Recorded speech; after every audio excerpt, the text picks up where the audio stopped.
आपने जब से सरकार बनाई, आते ही आपने सिर्फ और सिर्फ लोगों को परेशान करने का काम किया। आपने गरीब, मजलूम, बेसहारा लोग जो मुश्किल से अपना रोजी रोटी कमाते थे, उनके ऊपर आपने बुलडोजर चलाए। आपने सोचा नहीं कि उनके छोटे छोटे बच्चे कहाँ रहेंगे, धूप बरसात में कहाँ सर छिपाएंगे, किस स्कूल में पढ़ेंगे, आपने नहीं सोचा।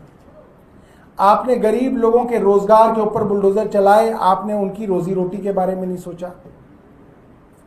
आपने सिविल डिफेंस वॉलंटियरों को वादा किया था कि आप 60 दिन में उनको नौकरी देंगे।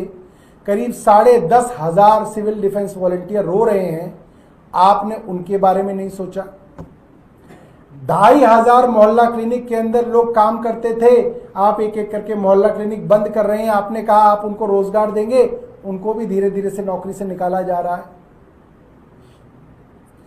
आपकी सरकार बनी 20 फरवरी को,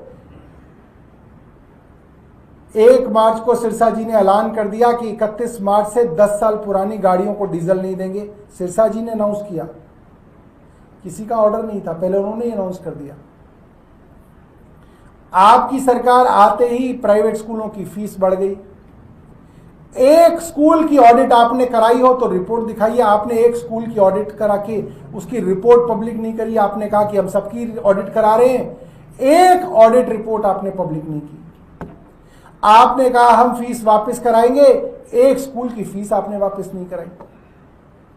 तो आपने जब से सरकार बनाई 6 महीने हो गए, आज 22 तारीख है, 20 फरवरी को सरकार बनी, 6 महीने पूरे हो गए सरकार को।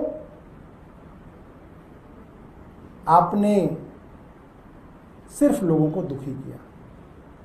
मैं मानता हूं कि रेखा गुप्ता जी को यह समझना चाहिए कि लोगों के मन में उनके प्रति इतना गुस्सा क्यों है।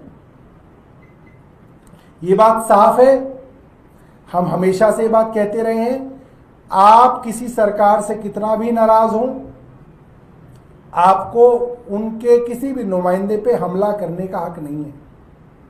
जैसे हरीश खुराना को डॉक्टर के ऊपर मारपीट करने का हक नहीं था।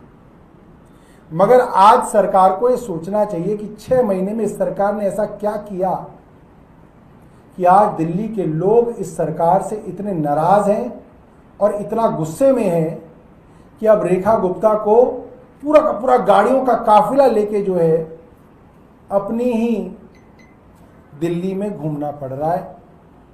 मैं आशा करता हूं कि सरकार इसके बारे में विचार करे।